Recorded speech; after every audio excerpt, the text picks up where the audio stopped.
Good morning, everybody, and welcome to this very important session, which is about the future of entertainment. And at the outset, on my behalf and on behalf of my panelists, I would like to thank the organizers for giving us this wonderful opportunity to discuss this subject, which is the hottest topic, as I can say today, in the industry. When we talk about today's topic, which is the future of entertainment for this panel, there are many things which actually come to my mind. Given the broadcasting landscape that we have in India, if you look at the kind of infrastructure or the kind of platforms that we have, it is really mind-blowing. If I recall, I can recall some figures. More than 180 million TV homes in India, and at some point of time they were, the data said that there was more than 60,000 cable operators, and you have, of course, 900 plus TV channels. Half of them are news TV channels and half of them are, of course, the entertainment channels. Apart from that, if you look at the scenario, you have hundreds of multi-system operators, that is MSOs, and of course, more than 270 community radio stations. That's what I'm told. All India Radio is broadcasting from more than 200 locations as such.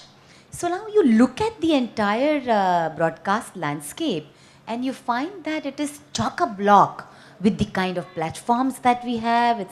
It's really chock-a-block with the kind of the formats that we have, and it is the opportunity to choose, the opportunity to select is immense, and that is where you will find that the consumer really becomes the king, because the consumer is able to choose, able to select what kind of platform the consumer wants to go and what kind of content he or she wants to choose. To add to it, if you look at the platforms, and coming from Doordarshan, I think it is important to also mention here that as public service broadcasters, we have also set up our own platform, which is DD Free Dish, reaching to more than 22 million homes as per the industry data. And as I was discussing with Ashok ji, and he was saying that in his assessment, the number would be somewhere around 30 million homes. So you can imagine the kind of choice that is available. So in a scenario like this, there are important questions that come to my mind, and that question I think should be posed, so that we all can discuss. Some of that we have had a discussion very briefly in our interaction before we came to this room, and this thing is that given the choice of platforms, given the choice of content that we have, do we really have the capacity to do the customized content that the viewers want in today's world? That is, the rural viewers, if you see, they want something very, very different than the viewers who are in the urban areas. The young people, I think in very few years, they would just stop watching TV. They have already stopped watching TV because they are accessing the content through new modes. So the second question will be that what kind of platforms we need to really bring in so that we are able to capture the and customize the content as well as the platform for greater accessibility and acceptability. That is something I would like to, our speakers to focus upon. Another thing which is something which is very dear to my heart is about the policy framework. What kind of a policy framework we would imagine if all these things have to actually operate together? I'll just give you a very small example.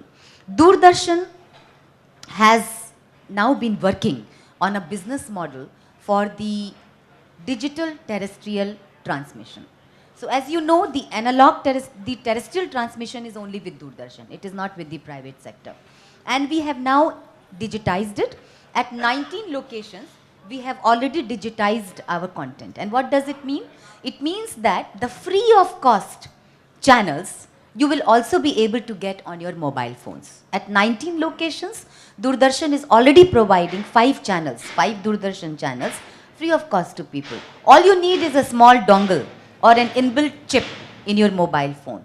But while accessibility is there, while you are able to provide these services, what kind of policy framework you will be able to put in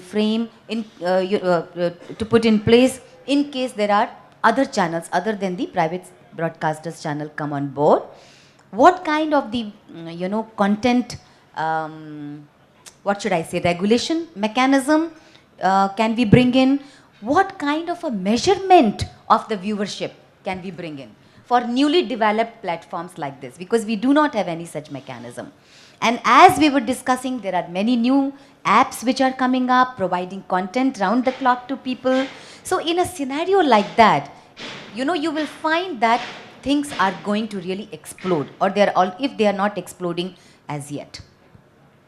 Another last point before I open up the discussion is that while all that is fine, everything is fine. We're talking about platforms, we're talking about the content and all that. When we see the future of entertainment, you find that each one of us in this hall has become a journalist. Everybody has become a news person. You can post any news. You can post any comment. You can post on Facebook, post on Twitter, post on Instagram, anything. So that those traditional models of people getting news, getting content has completely broken. So while on one hand, we have been able to create a society which is so participatory, which is so democratic, you are able to provide your feedback, your inputs. On the other hand, we are also talking about the kind of responsibility that is cast upon us when we talk about the future of entertainment. So I really do not know. I think it's a fantastic panel that I have today. And I would like some of these topics to be discussed apart from the other new issues that my panelists would like to bring along. And I have the pleasure and the privilege to introduce my first speaker, Mr. Ashok Mansukhani, who is the Managing Director of Hinduja Media Group. I am personally very inspired by Mr. Ashok Mansukhani, and I had the opportunity to work with him very closely when I was working in the ministry as the Joint Secretary Broadcasting. And before you get up, I have to introduce you. Though you do not need any introduction, Ashokji, but it's my duty that I say some things about you. So, Mr. Mansukhani, as I mentioned earlier, is the Managing Director and CEO of Hinduja Media Group and whole-time Director of Hinduja Ventures Limited, which is the largest independent multi-system cable operator and India's only hits platform and nexGTv. He is a veteran of Indian media industry and has over 2 decades of experience. He's there with the Hinduja Group for more than 21 years, handling a variety of operational and corporate responsibilities. And his current priorities include getting digital rollout of Indian TV series back on track, push for promotion of digitization, and increased education of consumers and all other stakeholders. So with these words, I would like to request him to please come over and make a presentation. Thank you so much. So let's welcome him with a big round of applause. Ma'am, it's always a pleasure to have you chairing a panel, and I'm extremely grateful for the organizers who give us this once-in-a-lifetime opportunity to come here, talk to diverse types of customers, service providers, and to the policymakers. My presentation is based on the future, and my desire is that as we stand before you in 2018, we should be looking at 2020, 2022, 2025. And I think the big change that has come, as Madam Chairperson said to you, with a variety of distribution platforms and diverse forms of content, not only is the customer the king, but the most important factor is today you cannot have a top-down approach, whether it's distribution or content. You have to customize. And one of the things that is very dear to my heart, as it is to the chairperson, is about regulation. So before I start my formal presentation, there is one point, ma'am, I have made in all these years. I have said that there has to be a regulator in a country like India, but the regulator should be a light facilitative touch regulator. The regulator is a safety net, and the safety net is the public.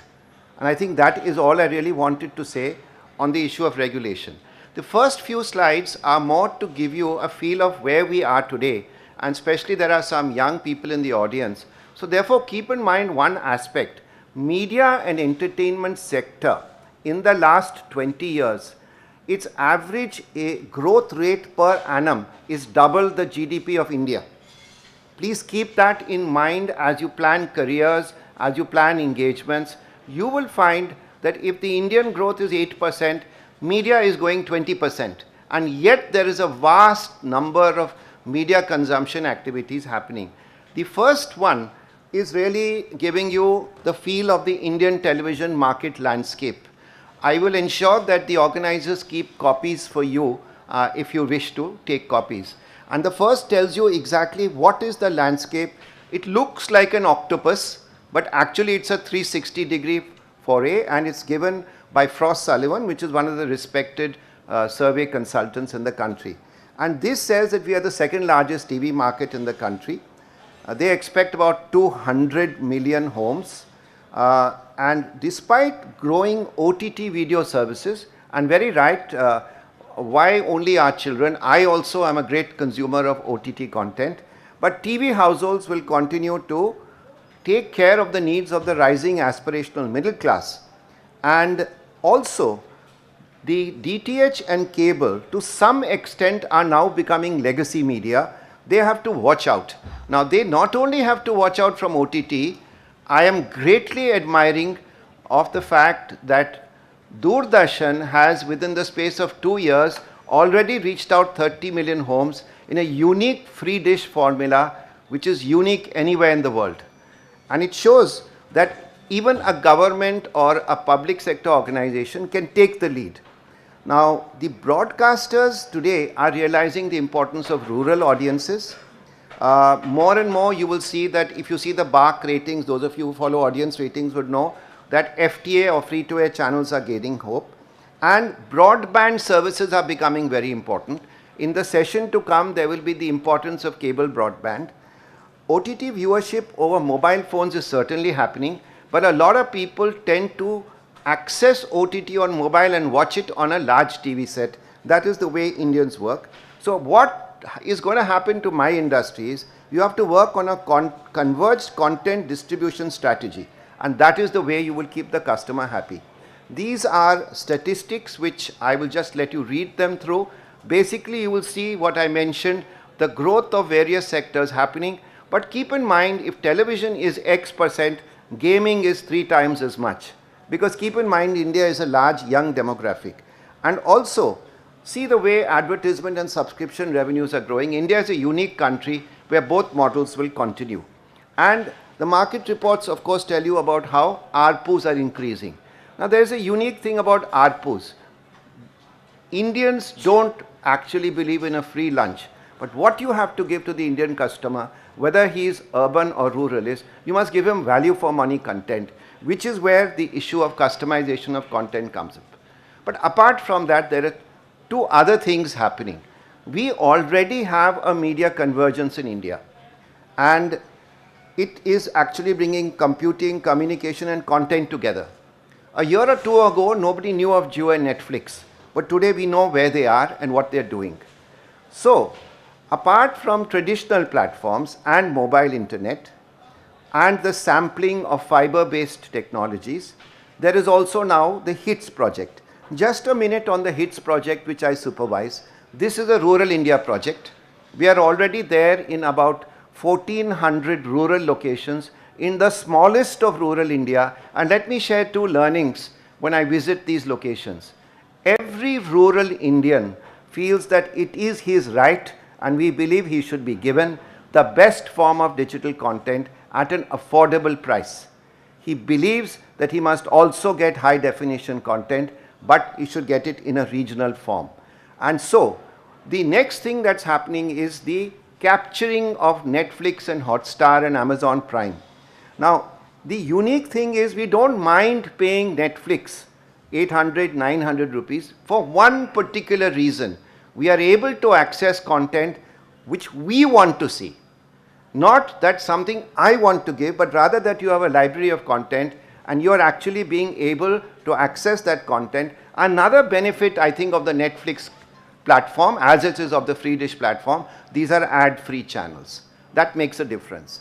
So convergence is shaping the future of communications. People, not devices, will drive convergence. And so with connected cultures, and keep in mind India is a large subcontinent, the communication is not just a business to make money.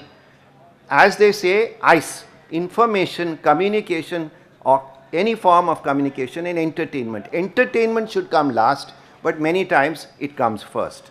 So the connected cultures will create brands, and these brands will be YouTube-based brands, or they would be Facebook-based brands, and in time to come it's the Googles, the Facebooks, the YouTubes which will rule. This will benefit all viewers. Now, in content distribution, there is a spurt in cable and fiber-based networks. HITS platform is there. There is, of course, competition from DTH. There is competition from OTT. And I think we welcome all this competition because ultimately you are serving the customer. And IPTV is not yet commercially there, but it will come. The traditional TV services are at risk, which we know. Cable TV services will have to develop their own OTT. But here, ma'am, the problem is if I, as a cable TV network, wish to have my OTT service, I don't get the rights. So these are things which I think regulation has to keep in touch with technology. The focus has to be on the consumer. Whenever the new tariff order comes, I think there will be better choice for customers. And therefore, more and more, whether it's the distribution industry or the content industry, we have to become service industry. The new regulatory framework will of course bring a big change in the way life will be viewed, and people will go away from watching channels to programs. And therefore, I foresee as an example more pay-per-view, more video on demand, more SVOD to come, and digital applications or digital modes of delivery will increase. Now, we have got a lot of impetus from the government, and I think we are entering a new era. In this era, you the customer, you the viewer, you the audience are the king and queen. Thank you.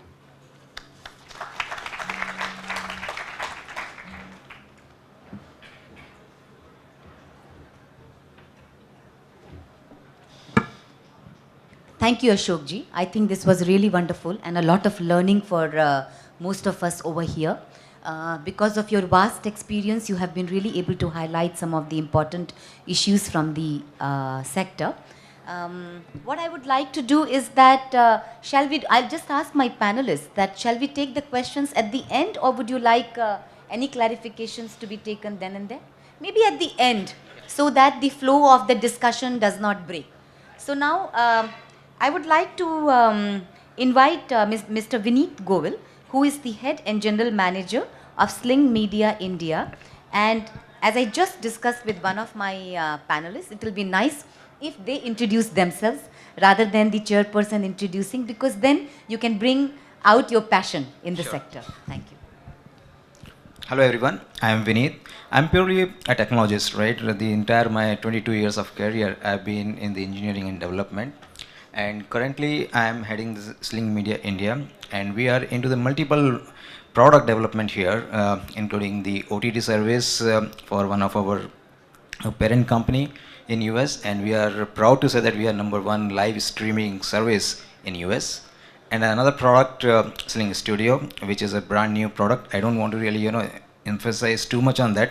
Let's come back to the point, which is really the future of entertainment. And if you want to know more about me or company, we can of course talk at the end. So when we talk about the entertainment, let's really understand what the entertainment is, right? So entertainment, my view, there are two types of entertainment. One, which is sustained entertainment, and second is intermittent. Sustained meaning, right, what we watch on TV or in the cinema theaters, where we are really watching it for more than 2 hours, 3 hours kind of thing. And then the second category is, which is intermittent, which we typically consume for less than an hour, which is like catching up on the airport with the news, with the music, or something we are Googling, Facebook, Twitter. All these are, even though they are not really true form of entertainment, but in a category which I describe as entertainment, they fall into the entertainment category, right? And if you really see that the media landscape is changing. Today, people are really spending more than half an hour as compared to last year on the connected media. And connected media here is again the same: television, audio, or the digital.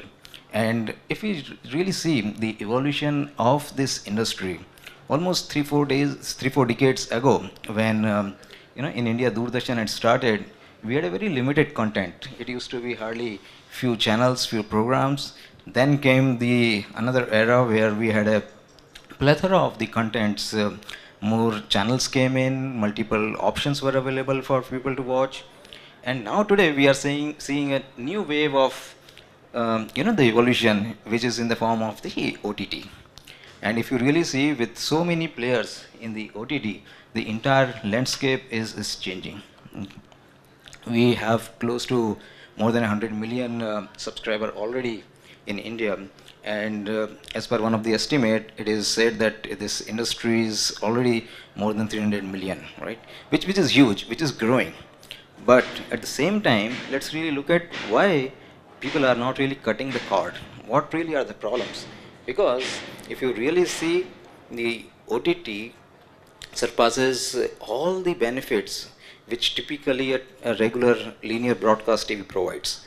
For example, it does, has the capability that you can watch contents anytime, anywhere. You have the multiple screens at your disposal. You can watch it on tablet, the connected TVs, the mobile. You have the ability to record it on the cloud, which you could access it any point of time. You could, also watch it at your mercy when you really want to watch. And more importantly, there is a lot of the advancement which is happening, which lets you to watch what you really want, not something what the broadcaster or the operator is going to broadcast or send it to you. The content discovery is something which is there today in the OTT, but still, why people are not really moving to the OTT? Because still there are two big challenges which we have to solve. One of them is the quality of service. Our internet speed, even though they are improving from where we were 10 years, 20 years ago, but still it has not really reached a point where I'll get the content zoom just like a TV. I switch on the TV, I should get my videos.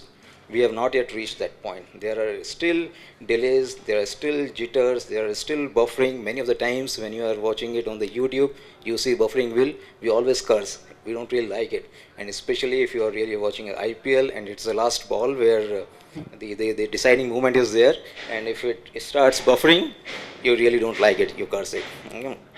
Because no matter whether you have the best of the breed technology, no matter what your CDN is really doing it, but if there are the choking points in the network where the packet gets dropped or gets delayed, you don't really get the best user experience. Okay?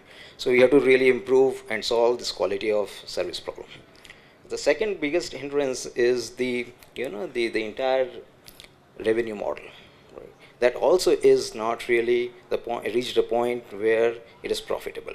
Today, if you see, there are multiple OTT services in India, but hardly anyone is really making the money which they would like, because if you see, still very few people are really paying for the content.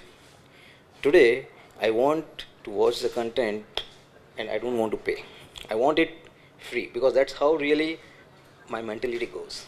Okay, and well, the companies like Netflix, right, who really are providing the services in India, they are charging in the range of 800 to 900 rupees, but still, of the total customer base they have, hardly 6 to 8% are paid customers.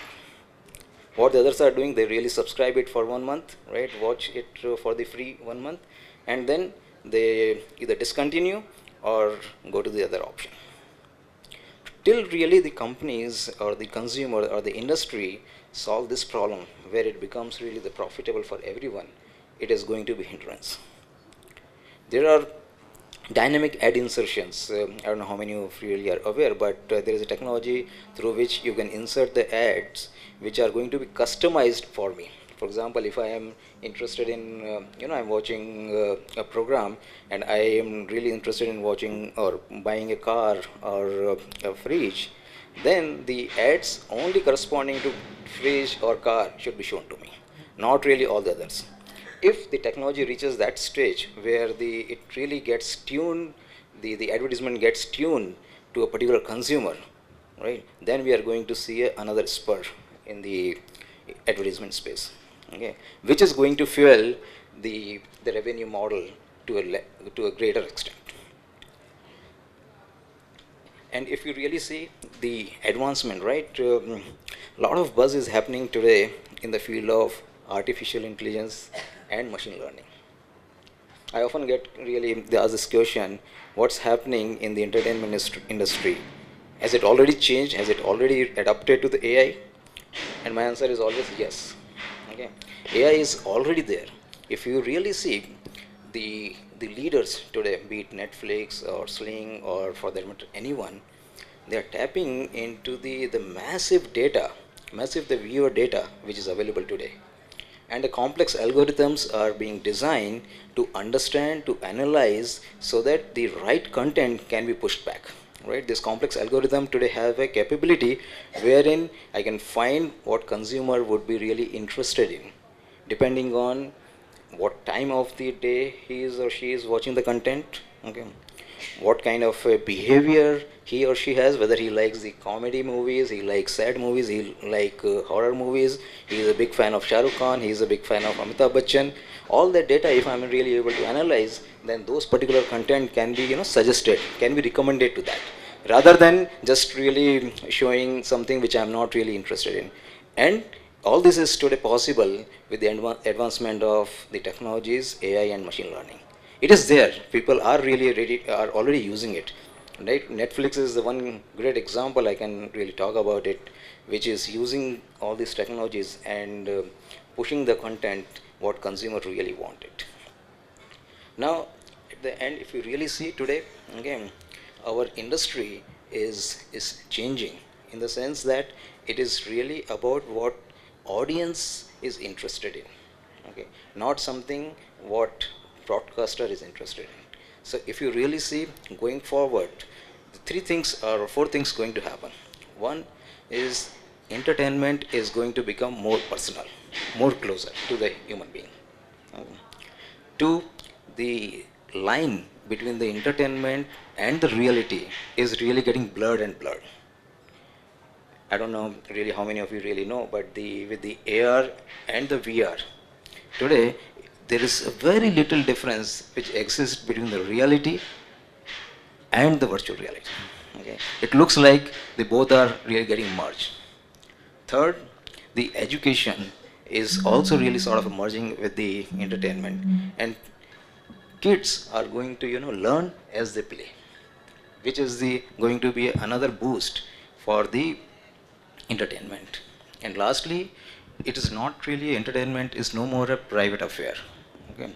Even though I am watching it in my living room, but I want to share it with my friends and the colleagues, right, through social media. I want really my friends also to know that I'm watching so and so program, right? I want them to also comment it there and there, so that it really provides the entire social media experience. Today, if you see the Facebook or YouTube are more towards the the live kind of experience which they provide. Even though the Facebook has started the live streaming, but still it's not yet caught up, right? They do not really have a capability where they could also in a screen have the plug-in where the live TV can be played. But as we move forward, as the future comes in, even those are also going to be the reality. Everyone is going to watch it together, not necessarily sitting in the common room, but virtually they are really sharing the platform. Virtually they are all connected. Okay. So in my view, that's really going to be the future of the entertainment. Thanks. I think that's all from my side. I can talk more, okay, if need be, because this is really hard to my.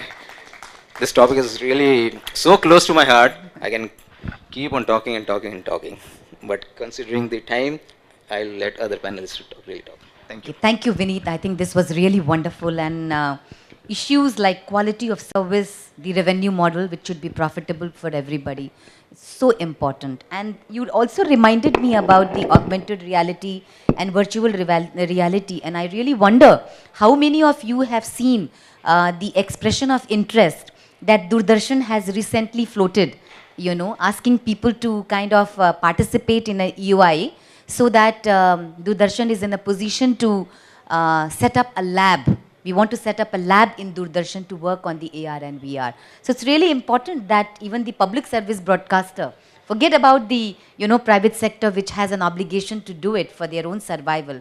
But as a public service broadcaster, we do feel the need that we can't be left behind. So with these words, I would like to invite Mr. Dushyant Kohli, who is the head of nexGTv, and I would like Dushyant to kindly introduce himself and tell us what he thinks about this particular and interesting topic.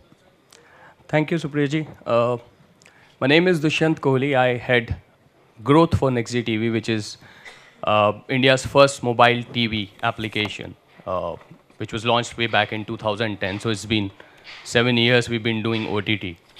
We started it before time. We saw it catching up, and today I think it's the right time wherein OTT is already there. I mean, just to kind of prove my point, I would want to ask the audience, how many of you have OTT apps in your mobile?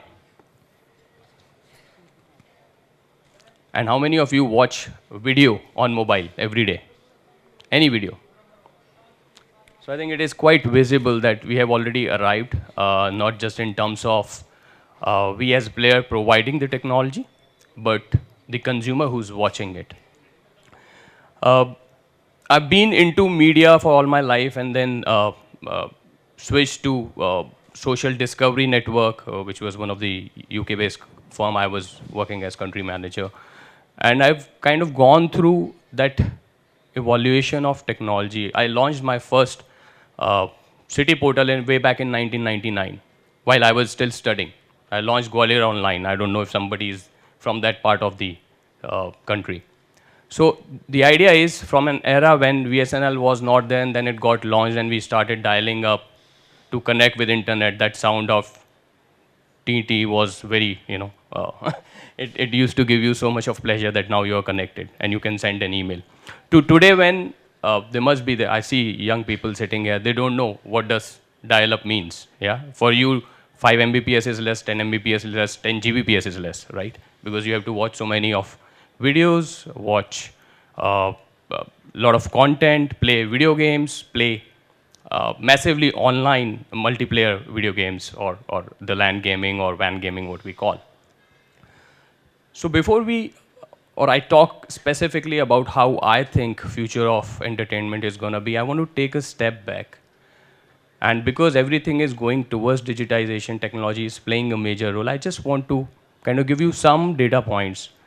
And because I'm talking about an era when we used to dial up to connect to internet, there were very few people who had email IDs, right? Or were connected to internet. Today, and it was a recent report by IMI, and I was very happy to see that, because earlier it was completely skewed toward males accessing internet in India. Today, that penetration has changed. There are 40% women who are using internet in India. In urban area, and when you talk about rural, it is still 34%, which is a great change. Another data point is, in rural India, 80% of internet is being accessed through mobile devices. Now we can well say, maybe they don't have other devices like computer, like laptops. So it's a compulsion. But when we look at the other data point and you see the urban India, even urban India accesses internet, 81% of it on mobile. Why? Because it is not a compulsion or lack of option, because it is the convenience, it is the device of future. I also want to go away from that remark of calling different devices, or earlier it was TV, then it became computer, and then it's mobile, and then what next? I would rather call them display devices, right? It could be anything, right? And that also keeps me politically correct, saying that OTT will kill TV. TV is also a display device. Mobile is also a display device. Tomorrow you will have virtual displays, right? You will have, say there's a projection in the middle of the air, and you can still watch things, right? Do stuff. So when we look at overall ecosystem, how it has changed, if you look at why people using internet, if you look at the rural data, that's the thing, entertainment is the thing for which people use internet, right? Obviously in urban area we do communication as well, so that is one of the major part. And by 2020, basis the Cisco reports, and what they say is almost 90%, 89.8% of data usage would be done for audio and videos. So what are we essentially talking about? Are we talking about future of entertainment only, or we are talking about future of anything? I would want to ask you, what is the future of education? Won't you be studying on your mobiles? Won't you be taking lectures when you want them? Won't you be giving tests when you are ready to give them? And won't you want to access the result immediately, so that you also understand whether I have learned this thing properly or not, right? What is the future of, say, gaming? It's not even future, it's already here. So for gaming, the future would go further. We get into the AR and VR space, virtual reality and augmented reality. I hope you understand what augmented reality is, or virtual reality is. So now when we move further and talk about entertainment, and to remain contextual to the discussion today, I would want to define it in a way that future of entertainment is the right piece of content given to the right person at the right time, in the right format, on a device of choice, with immersive experience which will involve all your senses. I know it is a longer statement, but it pretty much covers everything, right? So when I talk about the right content, what is the right content? Till now we knew whatever comes on TV is the right content, right? Having said that, I'm not saying that broadcasters or content owners just want to push their content. It's not the scenario anymore. But earlier they didn't have a choice. When you watch something on TV, it's a one-way communication. How would the content owner know? Only if you are making a movie or you're depending on TRPs, you can get some sense, but you can't exactly know what they are looking at. You can probably, define your content as they liked it or they didn't like it. Then the next part, when your devices are smarter, you can collect a lot of data, and that data gives you insight about what a user is looking at, whether he's liking this content or this particular scene within the content. That kind of data can also be analyzed. Merging it with other data which the machine collects or the software collects, when we also talk about machine learning and artificial intelligence. Ultimately, I'll give you a small example of artificial intelligence. When you go to, there are certain platforms or applications where you are recommended what you want to watch, and you wonder, oh, how did this guy or this platform know I want to watch a horror movie at this hour of day? Because they've collected some data. They analyze that data. And the recommendation engine learned and evolved for you as a person, as a user, that you are a guy, whenever you watch a movie, 80% of it is horror movie. When you watch it in night, and when you are in a location which is your home location, right? But as soon as you are out, you watch something else. When you're traveling, you watch something else. Maybe you watch news more. right? So those kind of things can be captured, and these things are already being done. Then which device you're watching from? So the format of stream would be thrown like that. So the right format, it will fit in well and show well on your device. So it is device of your choice. If you have a smartphone, you have a bigger screen phone, you have a tab or a computer. So it is being delivered on the device of your choice. And now we go to the next level. So after all this machine learning and artificial intelligence make the content more contextual and relevant to you as a person, what is next? Then comes the immersive experience. So if there is a movie, which when you put up a VR glass and maybe see it in 3D or in 360-degree view, you feel better, right? It's the same content. Or I give you maybe a little more futuristic view, wherein there is a concert happening. I don't know, somehow I always say that Bryan Adams concert, maybe it is from my time.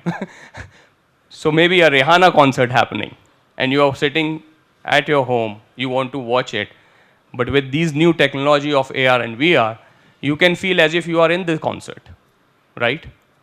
Or with technologies like hologram, you can see that they are performing in your room. What's better than that? Today you go to cinema, you watch 4D movie, the seat moves, the air comes, the smell comes. What are they doing? They're trying to create an immersive experience, right?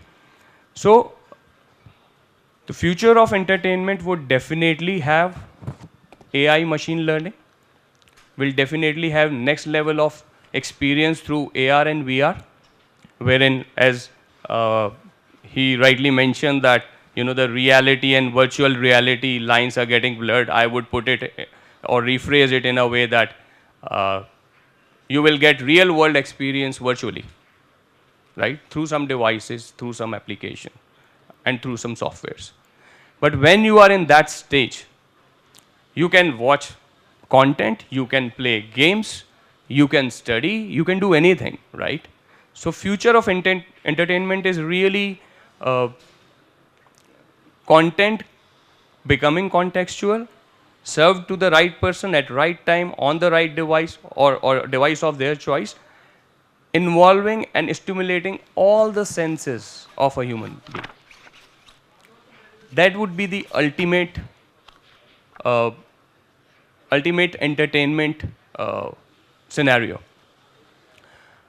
Just one last thing I would like to sum up, because I think I'm running out of time, is that sooner or later, we all felt that there are things which are very monotonous. You have to just go by how the structure is and the format is. With technology coming in, with personal devices coming in, one thing is very clear. People want to have their personalized experience in the way they want, and they won't think twice throwing you out of their mobile device. So to remain there and being relevant to them is the key for the broadcaster, content owner, or the OTT player side. I think we can talk more on the topic as we move forward, and I give it to my colleague. Yeah. Thank you, Dushyant. I think this was very insightful. And yeah, let's give him a big round of applause. The question which actually came to my mind after listening to you is that there are two questions that are coming to my mind. And of course, I'll come back to ask the questions to you. But to my other panelists also, I'll pose this challenge, is that while we talk about all the new developments, what about the resources? I mean, in order to develop content of that kind which you would like to watch, I obviously guess that you would require a huge investment of resources. Will everybody who is now producing content will be able to afford it? Or would it get monopolized in some hands? Only those guys who are able to invest a lot in the content, because that's what people would like to watch. So what happens to, the small players who can actually make very good, compelling content, but may not be as grand or as showy, as that kind of a content? That is something important. And the second thing which is important for us to discuss is there a limit of the human eye, the human mind, or the human brain to see the content to the next level, next level, next level. So we talked about now 4K cameras, we are talking about 8K cameras, then 16K cameras. So, hai koi limit? Is there a kind of, saying that, okay, beyond this, is there a human limit to see that? That is something which always intrigues me. So, I think, I would just want to yeah. add one thing on the last statement. Beyond the limit, there is gimmick. We have to run businesses. So now, I think this is something becoming more and more interesting as we go along in this discussion. And I would like to invite my next panelist to join us, Mr. Ashok Killam, who is the Director Technical from Horizon Group. And I would like him to kindly tell us about his experience and his work to start with. And then perhaps you have a presentation. We would like to have a look at that. Thank you.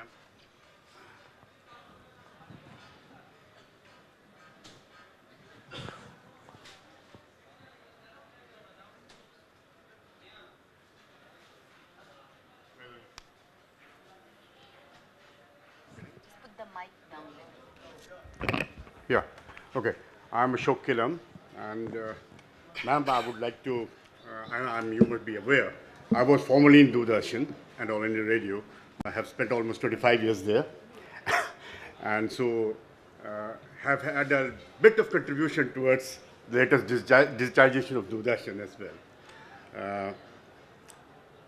From the discussions that the other panelists have said, I was looking at most of the panelists here have talked about OTT, and the challenge now is when we talk about OTT, we mostly refer to on an internet line or a broadband or on these handheld devices over 3G or 4G. So my presentation is at the moment covering how we would like to the advances made on the satellite linking and satellite transmission. And basically, what I would like to bet upon is the USG. Ma'am was talking about 16K, 4K, 8K USG. So that's the world now is going to.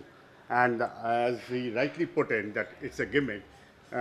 If we saturate at any one place, ma'am, then I think we would have to close down our shops and walk off, because unless and until we give the viewers something extra to enjoy, there will be no encouragement or no need to go for further developments. Now, talking about USG, if you look at whether USG is taking off or not, I remember Tata Sky started USG some time back, and they had one set-top box to our premium customers and were uplinking on a one transponder. And the few sets were specially given to the premium customers, and they did earn some revenue. But as we always in business talk about the revenue that you're collecting, I think it didn't work much, and then they slowly scaled it down. So what are the challenges on USG? Now, USG, especially on the DTH platform, is that the prime operators want to add USG so that you are giving an extra enhanced picture quality to the viewers in their home. But the challenge was the STBs. Fortunately, now the STBs have come, where you are available. They are available with Broadcom chipsets, where you can have these things in them and have these set-top boxes give you out the display. But then. And from the global point of view, if you look at it, the SD at the moment, as of 2016, is only 23%, while USG is just 3% and HD is 74%. What I feel is by in another 10 years' time, the Ultra HD would go to 55% and SD would be diminishing to 1%, while HD will remain at 44%. And this will keep on increasing. Now, if you have this such of a scenario and this such of a requirement from the viewers all globally, everyone would like to invest in the R&D over this area to find out what would be the best ways to make it more economical.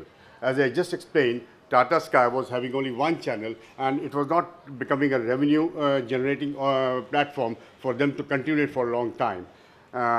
So Now, from that point of view, the next generation TV 4K UHD, you'll find that UHD capable TVs alone are already in the market, and it's almost on the rise, about 56%. Is expected to rise by 56% by 2020, and now the platform on which this could be done is potentially well placed for technologies such as ATSC3 and DVB-T2, though DVB-T2 has a lesser impact as compared to ATSC3. Now, 4K compatible smartphones are also available right now, and you can easily, and they are compatible to, they will be compatible to ATSC3, so you can easily transmit 4K channels on the satellite as well, and bring it down to the OTT platform. Now, if you look from other perspective, you see we started with SD, which was about 270 megabits, and then we shifted over to HD, which was almost 5 times at 1.5 gigabit. Then we have now gone to Ultra HD, which is about 8 times the HD bandwidth. And so we had these platforms going up, and from the compression point of view, we had MPEG-2, which was wherein we could work out on 3 megabits with an SD input. And now, when we went to HD, we needed something which would have a larger compression so as to reduce the bandwidth on the satellite. And so we got into H.264, which was around 5 megabits, giving an HD quality compared to 3 megabits on an SD quality in MPEG-2. And now we are in the scenario where we have HEVC, which gives you about 20 megabits, and we are almost again 50% down from what we had on HDTV. Comparing with this platforms, we also had to enhance our efficiency techniques on your modulation for the RF. So earlier we started with DVB-S, where we could give around 14 programs on a single transponder of 36 megahertz. When we came to HD, it became a challenge because we had almost 5 times the bandwidth. So we had to go for a H.264 and then down to DVB-S2 to compress it further and make it more efficient, so that we could around, if not 14, we could give around 12 programs on the same channel. And now with HEVC and DVB-S2, this modulation techniques, we can put 4 HD programs, 4 Ultra HD programs in the same transponder.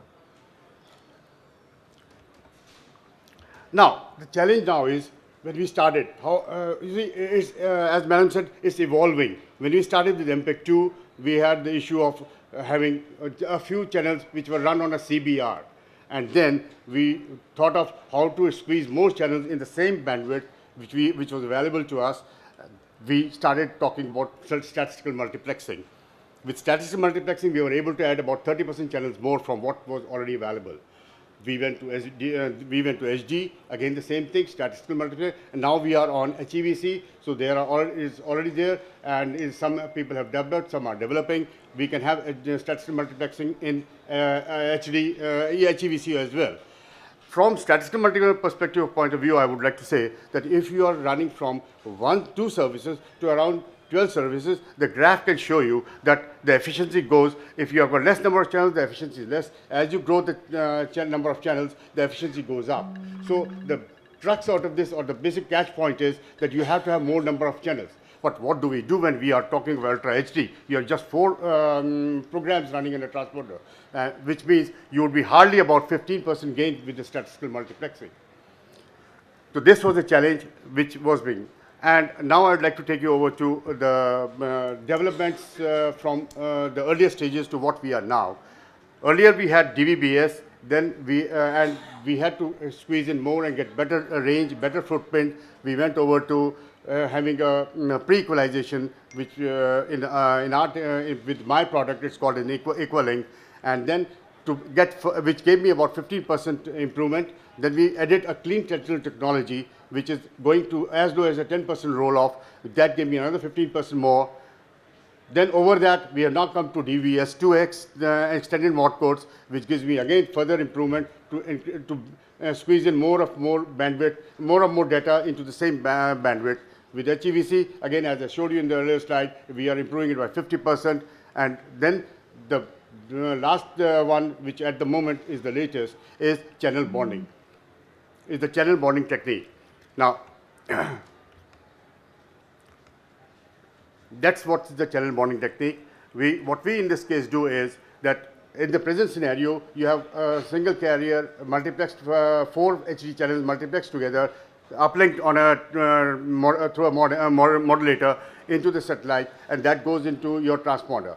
But if I want to have more number of HD channels so that it becomes economic as well for me and it gives me some returns, what we do is we take number of channels, uplink it, and divide it into 3 segments on 3 carriers, which our modulator MCX 7000 does, and you can uplink 3 carriers, set it on the same program, same number of channels into 3 carriers, put it on 3 transponders, and you can, and on the set-top box side, it takes down the signal, downlinks the signal, combines them together, correlates them, and then puts a picture on your set-top box, which could be more number of HD channels. To explain it carefully. Did it take some more time, Mr. No, just a few. Yeah. Then coming from the, for example, I would like to say, basically what normally is, as I explained earlier, UHD TV channel would be about 20 Mbps. Now, if there's no bonding and you take 3 channels for a 1 transponder, you would be talking about 68 megabits bandwidth. Now, and if I want to take 9 channels, it will mean 3 transponders. But what in my case, if I take all these 9 channels and stat-max them, I would be able to add about 20% more. So that's roughly about 11 to 12 UHD channels. This, when I split and put it on these 3 carriers into a set of, I'm able to send out 11 channels in place in the same 3 transponders. I'm able to send 11 channels and get a gain of almost 22%. While the set-top box remains the same common one, which receives all the 3 signals, correlates them, and gives you an EPG table, and you can select all the 4 channels. This could also be done, say, in DSNGs. Say you want to have a UHD channel on a DSNG, where normally we operate on a single transponder or a segmented transponder. Here what we could do is that if you've got a UHD channel and you are not able to compress it, then the same technique could be used, and you could use the vacant transponders which are available with you for the same program, and on the IRD or a set-top box, you could receive again and combine the 2 and get the same picture. You would not need to go for a low resolution or a low quality. The same UHD quality could go there. That's explained here. Now on the OTT. Well, we have come with a platform for an OTT on a satellite. I remember I had discussed this sometimes earlier in Doordarshan as well, but that time we were not ready with the OTT platform, however we are right now. So you have a platform, playout system for an OTT, which then goes into a satellite uplink. We have a dialogue system, which is a 2-way link. So you uplink along with your DRM, you link it up, send it to the satellite. On this receiving side, you have a dish and a demodulator again, and then you can, again, same thing, you can take the output into it, put it on a big receiver or on a Wi-Fi, where in a home you can have all the mobile devices there, whichever device you want to choose on. And as somebody was talking about the targeted advertising, you could have a feedback from all these devices going back to the playout place, where you could know what is the actual interest of each of the viewers is there. And this could be exploited, and it could be a big revenue generation. Yeah. When you're uplinking and downlinking the stream, are these multicast or unicast? We start with, if you look at this, we start with multicast, and then we bring it down, we convert it from unicast to multicast, and then we uplink it. Then at the other end, we again bring it back to unicast, and then give it to this. At the downlinking side only you convert it to Yes. So you would not be needing 3G or 4G or 5G links, which we are normally talking about. It could happen on satellite, and the footprint would be much larger. Laying of these availability of the connection, of the availability of the signal. Sometimes you have a signal on your mobile, sometimes you don't have, and this could all get avoided. Thank you. Thank you. Yeah. Please, a big round of applause for him. Thank you for your views. And that also brings me to another important factor as you were talking about the set-top boxes. That, these set-top boxes with the Wi-Fi connectivity are already available. So in a very simple kind of an environment where you do not have very good connectivity, if you have the Wi-Fi enabled set-top boxes, there is no need of TV. So you have 4 or maybe 2 or 3 households watching TV on their mobile through the Wi-Fi enabled set-top boxes. Isn't it becoming a reality? No, that is. No, that is. But what if you look at today's environment, what people are doing is, say, supposing I am in the morning having my breakfast, I would like to watch a TV, a larger TV, and then suddenly I have to catch up with my timing, with my transportation, all that. So I would like to switch from that scene over onto my mobile and go into my car. So that time, again, the handset would be here. And then now, in our time, I know my father would switch on the TV and we would see it then. But now it's not the same.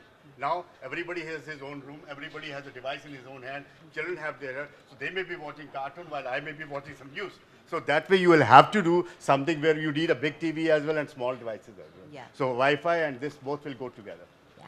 I don't see that TV, the large screen devices will die down and only handhelds will come up. I don't see that in the near future. That's interesting. So that brings us to our next speaker, that is Siddharth Balakrishnan, who is the executive director from Z Group, who holds an MBA from IIM Calcutta and an economics degree from Shri Ram College of Commerce, very accomplished person. So I would like Siddharth to say something about himself, his experience, and also tell us about his views. Thanks for giving me this opportunity, and also thanks to the organizers for organizing this conference. So I think quickly I'll kind of cover what technologies are kind of shaping the media industry, and what I see kind of things which will happen going forward. So I think many of our speakers have covered some of the points, but these are the technologies which are going to be affecting the industry or are already playing a major role.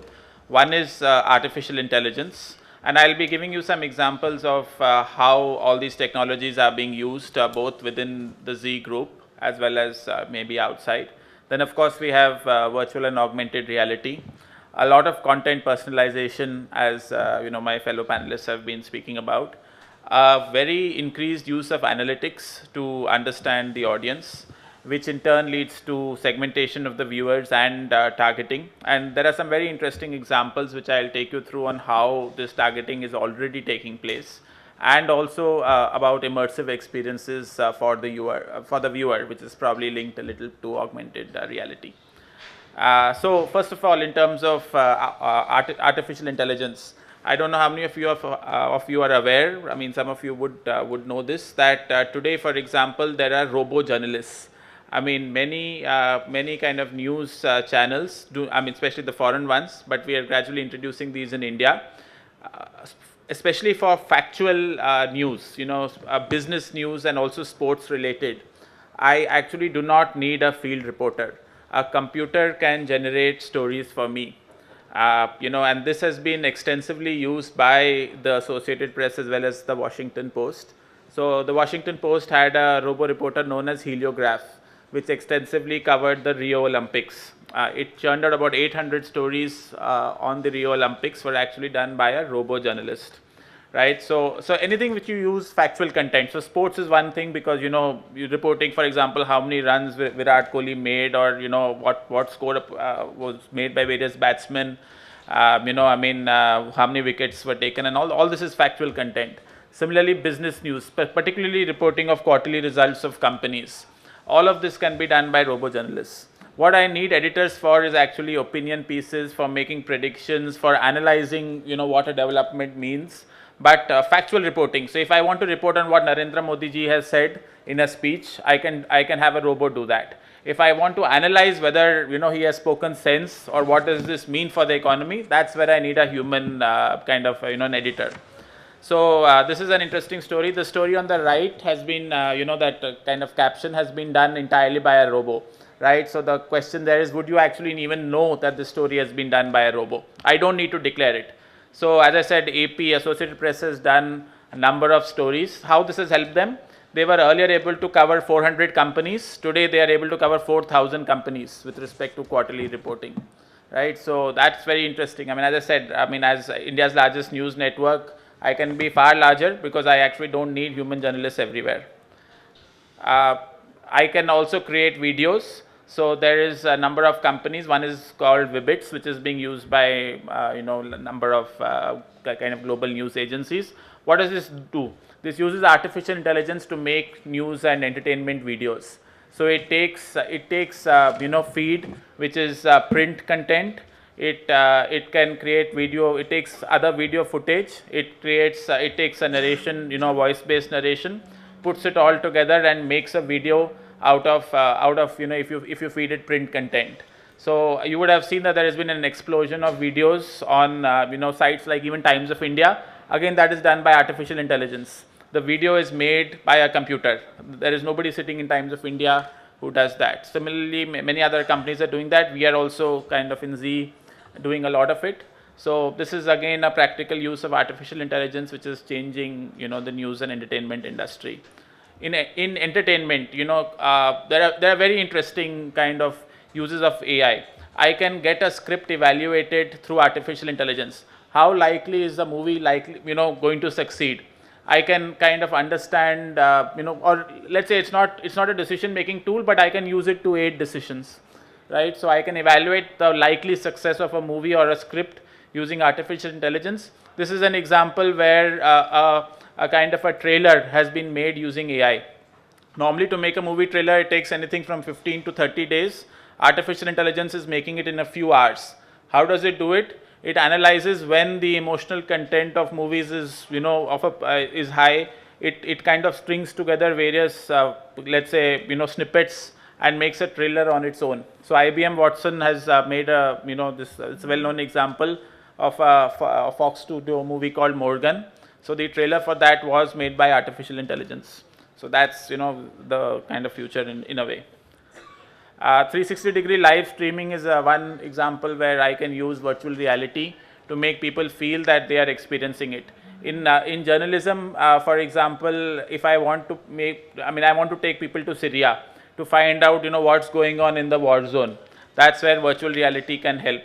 If I want to make people, feel the excitement of a cricket match or a football match in a stadium, or watch, feel that they are part of a music show, I can use virtual reality to, make people feel that they're immersed in that experience. So this has already been done. It's continuing to be done. We'll see a lot more of it. People spoke about targeting. So Geo Targeted Advertising, very important, right? If I was, let's say my channels go across India, a viewer in Tamil Nadu might want to see a different ad than a viewer in Delhi. So I have that dynamic insertion capability. If my channel is going to Dubai, the people will see something different. In Delhi, they'll see a different ad. In Chennai, they'll see a different ad, right? So right now it's geographic targeting. On broadcast, I don't have it targeted to a particular viewer, but that is the way it will happen. So you sitting at your house will see a different ad, but your neighbor could see a different ad depending on his preferences. That is not yet there right now, but right now I have geo-targeted ads. So a viewer in Bhopal will see a different ad from a viewer in Chennai. This is also relevant because, some content is not allowed. For example, religious content is not allowed in Singapore. So I can replace that content, by something else, right? So, so this helps me in many ways. Virtual ad placements, some of you would be aware, but when you see a Pepsi bottle in a movie, it's not actually there when the movie is being shot. It is inserted later. So these are examples of how I do this post-production, or let's say post-shooting insertion. You can see a person is reading a newspaper. When I show the movie, when you as a viewer see it, there is a ad inserted at the back page.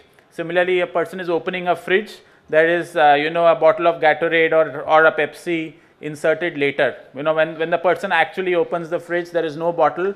This is a post kind of production insertion. Similarly, you can see for a, you know, this is for an automobile company. I can also do this in a targeted way, especially on digital platforms. So over here, I'm showing an example where this is a billboard while a person is walking down a street in a movie. So somebody sees a Subway ad, somebody sees a Gillette ad, right? So a woman might not see a Gillette ad because, let's say, it's advertising some shaving product. I mean, you know, so they might see, a man might see a Gillette ad, a woman might see a Braun ad or a P&G ad, right? You know, you could, if for a person interested who's a foodie, you could see a Subway ad and all that. So that is that is personalized targeting. I can do that on digital platforms depending on the age profile of the viewer, his gender, you know, his kind of previous preferences and all that. So think about how this is important for monetization, right? I can go to a Gillette and say that, you know, your product is meant for males in a specific age group. I am going to make sure that your ad is highly targeted to that segment. This is already happening today. I mean, we're kind of doing it. So this is just another simple example. You would have seen in cricket matches, you know, the billboards keep changing the, you know, on the boundary line. That is also basically using, you know, virtual reality and artificial intelligence. It's not as if on the ground, you know, there's a change. It's there on your TV screen. So this is again the way the image is processed later. Again, this can be targeted, right? So depending on who you are, you'll see a different ad. Recommendations is again something which is being used everywhere. This is very important for OTT platforms. Netflix is saying that they are saving $1 billion because the recommendation engine is quite good. So whether you go to a YouTube or whether you go to a Netflix or any other OTT platform, you know, the recommendations which you get, the ads which you see are specific to you, right? It's based on your previous viewing history. You know, so everything in a way is a recommendation, right? So I mean, Netflix is certainly one example, but really everybody is doing it. So how do I feel things will evolve, right? Analytics is going to be very, very important, right? Everybody is investing a lot on that. So for example, if I'm making a new movie, if I realize that you are a Shah Rukh Khan fan or let's say a Salman Khan fan, I can send you targeted messages, you know, you know, based on your kind of previous history. So I mean, I can get more people to watch a movie because I can give them customized messages, right? So that is very important for a TV studio or a movie studio. Similarly, if I'm launching a new TV serial, let's say Kumkum Bhagya 2 and all that, if I know you are a fan of Kumkum Bhagya, or a Big Boss, I can send you targeted messages. So that's one. I can even, you know, if there are particular songs which I feel you like, I can give you messages around that. So in many ways, I can kind of drive you to greater viewership, right? I can give you, I mean, if you are a guy who likes news, I can ask you whether you want immersive content, right? I can take you to war zones. I can use drones and other technologies to make you feel that you are actually experiencing a war firsthand, right? So there are a lot of things which I can do. Then of course feedback, right? That's very important. Today in digital, I can get a lot of feedback, but increasingly in broadcast, I will also be getting feedback on, you know, how was the episode perceived? What is the likelihood of people coming back and watching the second or third episode? You know, I mean, what would the viewer like to watch? What is the language he likes to watch on? So on and so forth. So analytics are going to be the future. I think you are going to see a lot more technology in media, right? I mean, the media sector is changing a lot. I mean, we are in the, let's say, trying to bring in some technologies into India. There is a lot of, you know, capability which will from a broadcast, let's say video, I can straight away convert it into text. I can convert text into video. So everything is kind of being made possible through machines. And the thing is that the future is for those, let's say, especially in media, for those who are able to use technology effectively. You know, I mean, if I am competing with a Star or a Viacom and all that, what is going to be crucial is how I use technology to my advantage, right? That is where the shake-up is going to happen, whether it's an OTT platform or for broadcast. So I'd like to end here. Maybe we can take questions later. Thanks. Thank you, Siddharth. Thank you. That was wonderful. So that brings us to the close of viewpoints by our panel. And I can see the time, it's already 11:30. That is supposed to be the end of this session. So we don't have much. In fact, we have already shot it by another 4-5 minutes, though we started little late. So what I would like to do now is to just ask maybe a couple of questions. So I would like to keep it open now, though I had many questions in my mind, but because of the shortage of time, as everybody has to rush to their next assignment, yeah. So please introduce yourself and ask your question. If you have to a particular speaker, you may like to address the speaker. Hi ma'am, my name is Hansal Thakkar. I'm from Mumbai. I am an investor and I'm here to understand where opportunity lies. My question is particularly to Mr. Dushyant and to anyone who can take the question. So we're seeing a lot of these internet technology-based companies that are making a rush out to launch products like Alexia and voice search engines. I just want to understand exactly what could be the mindset behind that and how that will change entertainment, if at all. So this is a very interesting question. Thanks for asking this, because this way you can put me on a spot. What they are thinking, I can definitely not tell you. There is definitely a FOLO happening, fear of losing out. There is one part is that, but there are some truly good technological companies, companies who are actually been working on technology. Maybe they were waiting for the right time.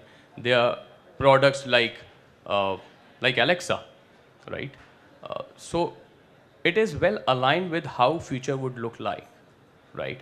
Because the boundaries of entertainment, education, utility, assistant, these are all merging, right? So today, if you have, I'm just taking the same example, if you have Alexa at home, you can definitely ask her to play music. If it is connected to your visual device, you can ask her to play a video. If you put smart lights, you can tell her to switch off the light or switch on the light, right? Or you can simply say, okay, I'm getting bored, and it will respond.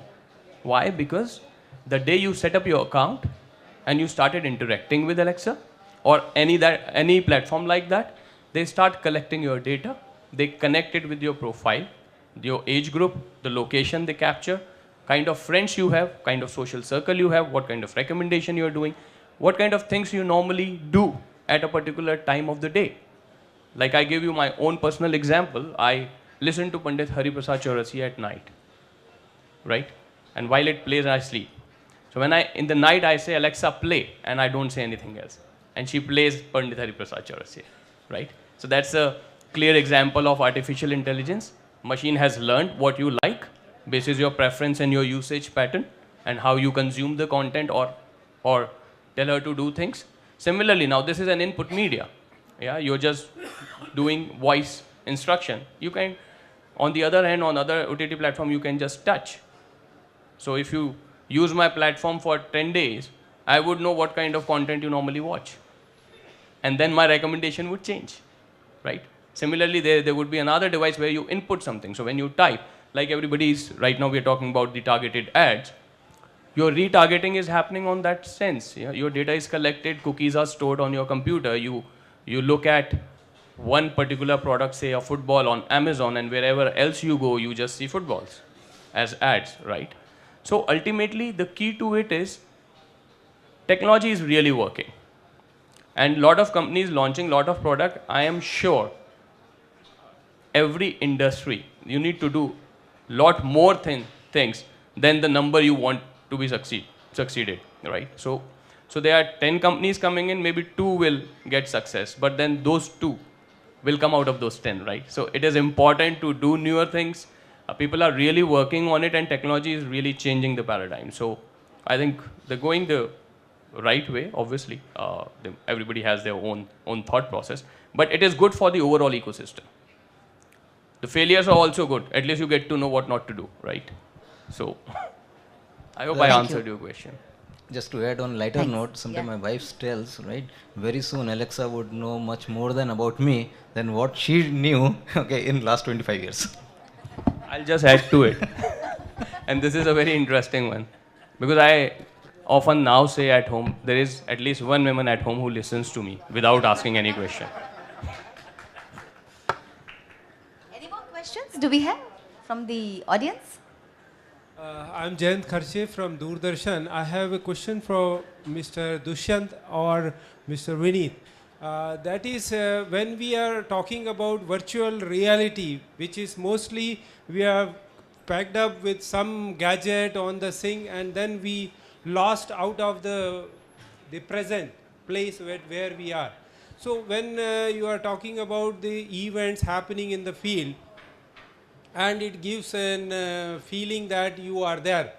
But if I have mounted that gadget, and if I see that content and if I move, I may hit. So that kind of things. Is there any research going on having that experience without losing the vicinity? What is there around me? See, if I am standing here and this event is being broadcast or given to that, and if I am seeing it on the house, in the house, then the situation is different. The beds, tables, dining table. So when, because what I feel is that during the enjoyment of such cricket match or football match, so they should not get hurt while moving. So what is your point on this? Yeah, so you are right that so this technology is evolving, Yeah. right? So one is you can use these headsets, but you can also use goggles. Google had already experimented with Google Glass, Yeah. so increasingly you will just need to wear sunglass kind of thing. Yeah. But you would be very interested to know that Google is also working on basically integrating augmented reality into its Chrome browser. So Apple already has that in this iPhone X. Right, so you don't need to do anything. You can just use your mobile phone and be able to experience augmented reality. So you just need to put your phone in front of, let's say, this page, and this page will come to life. So Shah Rukh Khan, let's say Shah Rukh Khan's photo is there. If you put your phone in front of it, he will start dancing, right? Or Narendra Modi can start speaking, right? So so the technology is fast advancing, and you will not need that cumbersome headset.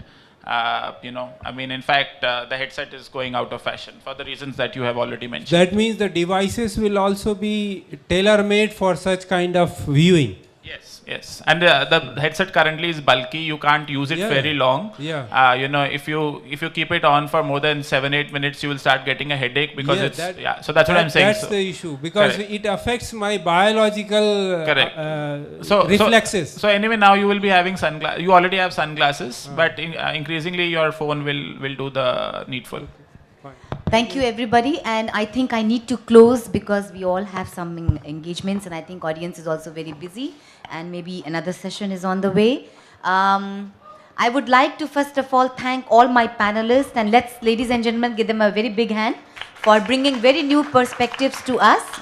I would like to conclude by saying that listening to all the panelists, I think it's really exciting to see that what all is happening in our country, and the future of entertainment is definitely going to be very bright, and there is undoubtedly it's going to be very exciting.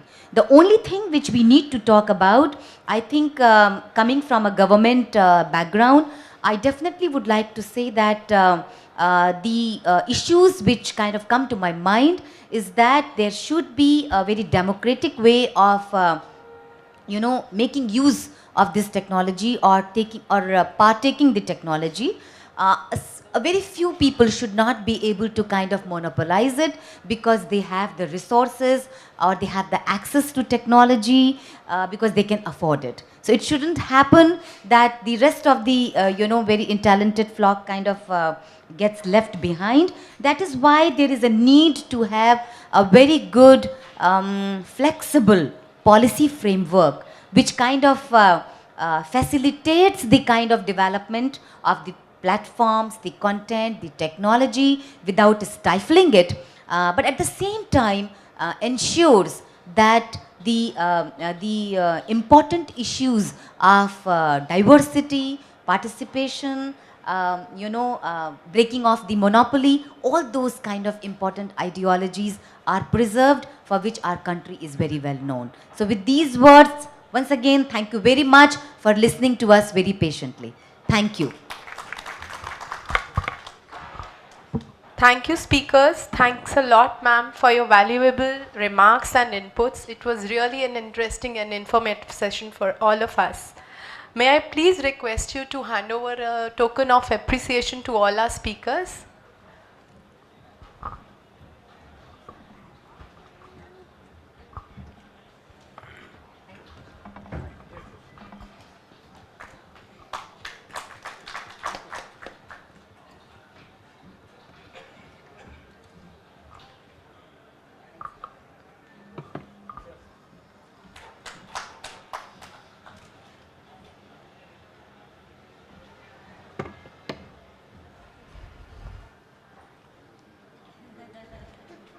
Sir has been with us yesterday also. So you get only one moment. So today he will be presenting one, ma'am.